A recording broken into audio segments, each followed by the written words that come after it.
India has begun a nationwide rehearsal to test its preparedness for mass immunization against COVID-19. It's aimed at finding gaps in logistics, facilities and training before the vaccination program begins. The US Senate has overridden Donald Trump's presidential veto for the first time just weeks before he leaves office. The Republican-controlled Senate voted overwhelmingly to approve a defense bill Mr. Trump had blocked. More than 2,500 people have attended an illegal rave in Brittany in defiance of French coronavirus restrictions. It started on New Year's Eve and went on for more than 30 hours. The South Korean government has extended social distancing measures imposed in the capital, Seoul, to the whole country. They're trying to tackle a rise in infections and a recent spike in the number of deaths. The governors of Tokyo and its 3 adjoining prefectures are calling for a more urgent response to the surge in coronavirus cases. The leaders have petitioned the central government to declare another state of emergency for their region. Tokyo Governor Koike Yuriko met with the minister in charge of the coronavirus response, Nishimura Yasutoshi. Also at the meeting were the governors of Saitama, Chiba, and Kanagawa. We made a request to the central government regarding the declaration of a state of emergency. In light of the number of people who have tested positive and the current state of the medical care system, we made a request as it's necessary to immediately curb the movement of people. We discussed the severity of the situation in the metropolitan area with the governors of Tokyo and the 3 prefectures. The government should take the situation seriously and consider whether it's necessary to issue a state of emergency at this time. Nishimura asked the governors to request that restaurants close at 8 p.m. and stop serving alcohol before 7 p.m. He also asked that people refrain from going out after 8 p.m. unless absolutely necessary. People on the street had mixed reactions. It would be better to issue another state of emergency. People will find it easier to do the right thing if they're clearly told not to go out. I think the government might as well make the declaration. It will be difficult to bring the situation under control if things are left as they are.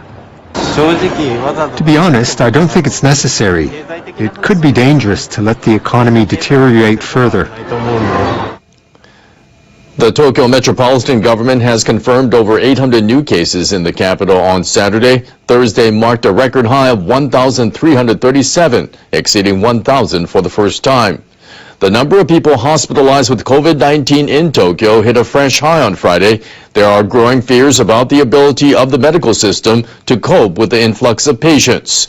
A state of emergency announced for some prefectures in April before being expanded nationwide later that month helped to curb the initial spread of infections in Japan. Japan's government is stepping up preparations to start vaccinations against the coronavirus. The government is giving top priority to quick assessment of vaccines for regulatory approval. Japan has contracts with 3 U.S. and European pharmaceutical companies for a total of 290 million doses of vaccines. One of them, U.S. firm Pfizer, applied in December for Japanese approval of the vaccine it developed with its German partner BioNTech.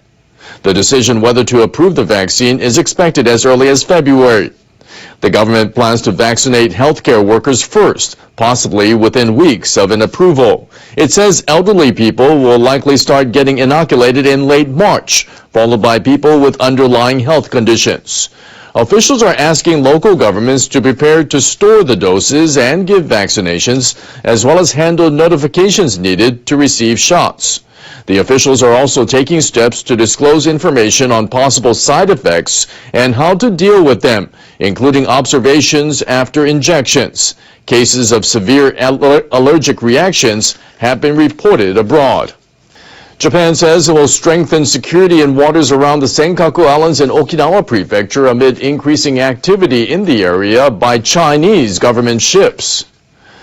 Japan controls the Senkaku Islands. China and Taiwan claim them. The Japanese government maintains the islands are an inherent part of Japan's territory. It says there is no issue of sovereignty to be resolved over them. The Japan Coast Guard says that Chinese government vessels last year were in the contiguous zone outside Japan's territorial waters around the islands for a record 333 days. That's far above the previous year's 282 days. They were also spotted in the contiguous zone for 111 days in a row between April and August. That's the longest streak since the Japanese government nationalized the islands in 2012. The Japan Coast Guard says a total of 78 Chinese official vessels entered Japanese territorial waters around the Senkakus on 24 occasions in 2020. The number of ships and the frequency of entries were lower than the previous year, but the vessels stayed for a longer period. For instance, between October 11 and 13 last year, Chinese vessels remained in Japanese waters for a total of 57 hours and 39 minutes, breaking the previous record. The situation around the islands remains unpredictable, with the size of the Chinese government ships and their armaments becoming larger. We will respond calmly to prevent escalation, but take all measures to guard Japan's territorial waters. To boost its patrol capability, the Coast Guard plans to add 8 large patrol ships to its fleet starting this year through fiscal 2023. The New York Stock Exchange says it will start the process of delisting 3 Chinese telecommunications firms to comply with an executive order issued by U.S. President Donald Trump. The stock exchange announced shares in China Telecom, China Mobile, and China Unicom will be suspended from trading by January 11th. The order signed by the president in November prohibits American investment in Chinese firms linked to the People's Liberation Army. China's Commerce Ministry sharply criticized the move in a statement. It said it will take countermeasures to safeguard the legitimate rights and interests of its companies. It also said the use of state power to suppress Chinese firms does not comply with market rules. The ministry added the move will damage the interests of investors and greatly weaken confidence in the U.S. capital market. The 10th anniversary of the earthquake, tsunami, and nuclear accidents that hit northeastern Japan is approaching. The government says reconstruction and revitalization efforts are entering the second phase. Officials say land development, the construction of public housing for victims, and the restoration of coastal roads are nearly complete. They say the government will focus on the mental health of survivors and the creation of communities for them to live in starting this April. The government is still trying to address various challenges faced by the areas close to the crippled Fukushima Daiichi nuclear plant. Those challenges include improving living conditions for residents in areas where evacuation orders have been lifted. The government also has to deal with ever-increasing amounts of wastewater containing tritium and other radioactive materials from the nuclear plant. Those were the stories for this hour. We are back now with our 2021s to watch, giving you a sneak peek into what the new year will bring. Yelp trend expert Tara Lewis is here to break down the major trends that Yelp has found over the past year and to forecast what's to come. Tara, good morning to you. Thanks for joining us. Let's jump in here. Yes, so 2020 has transformed so many different aspects of our lives, of course. But what are some trends on Yelp that are reflecting that? Yeah, well, first up, we've got digital dining and restaurant technology. Whether it was QR code menus or remote wait lists like Yelp wait lists, restaurants have really had to embrace new technologies in order to best serve their customers. We saw that on Yelp, over 160,000 restaurants have actually updated their business listings on the site to indicate they now are offering either contactless delivery, contactless payment, or curbside pickup options. So any way you slice it, digital dining is here to stay in the new year. Next, we're going to switch lanes a little bit and talk about home transformations. We've seen that emerge trend that people are really excited to create bathroom sanctuaries. We've seen that bathroom tub reglazing is up 2,000%. And we've also noticed that there's a spike, a 413% spike for sauna installations. So I'm sure that just about every parent out there can also relate to the fact that, sometimes the bathroom is really the only place in the home to have any privacy. And finally, this is one of my favorites, gratitude. The rate of review for mentions of words of gratitude has increased by 32%. And the average rating, review rating among Yelp Elite users rose to 4.12 stars. I love that because we want to especially help out these restaurants in our neighborhoods and stuff that have been struggling so much.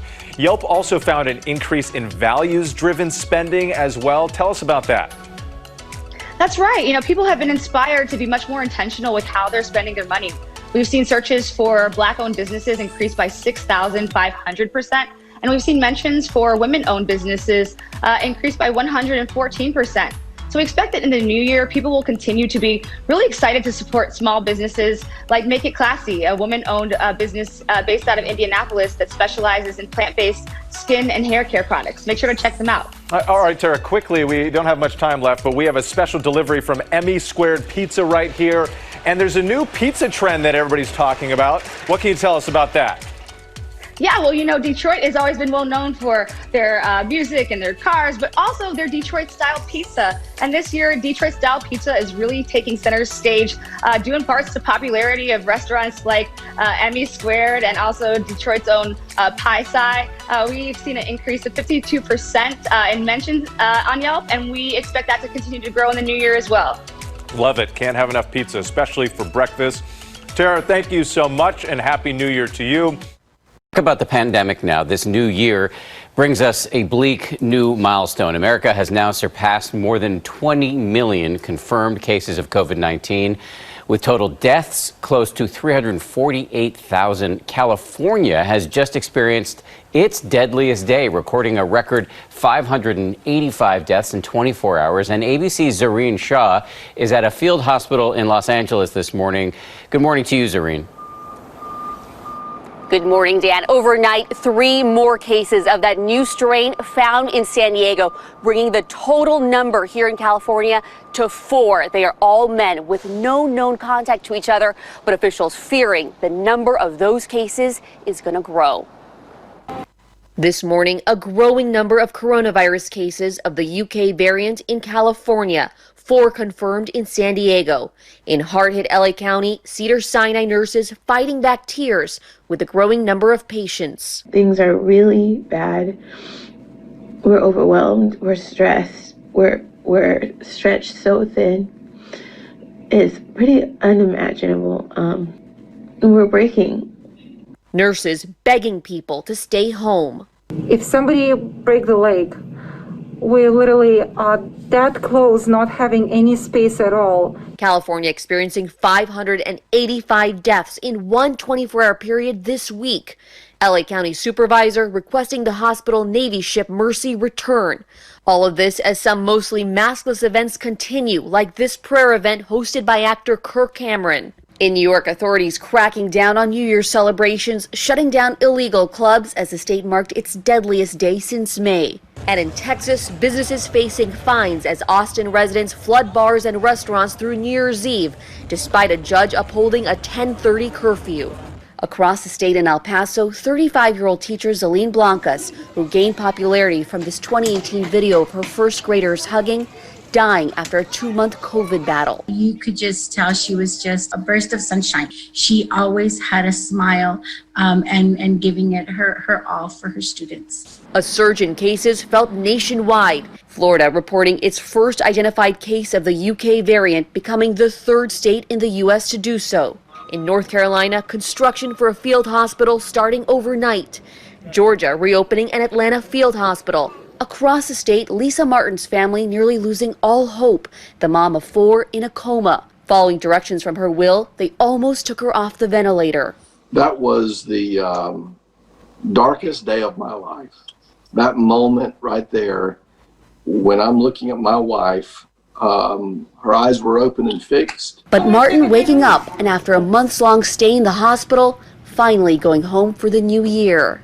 I was thrilled to be alive. I was just shocked that I was in this situation. We're also learning another government official died from COVID. Virginia State Senator Ben Chafin passing away overnight. He was 60 years old. Eva? Zareen Shah for us. Thank you.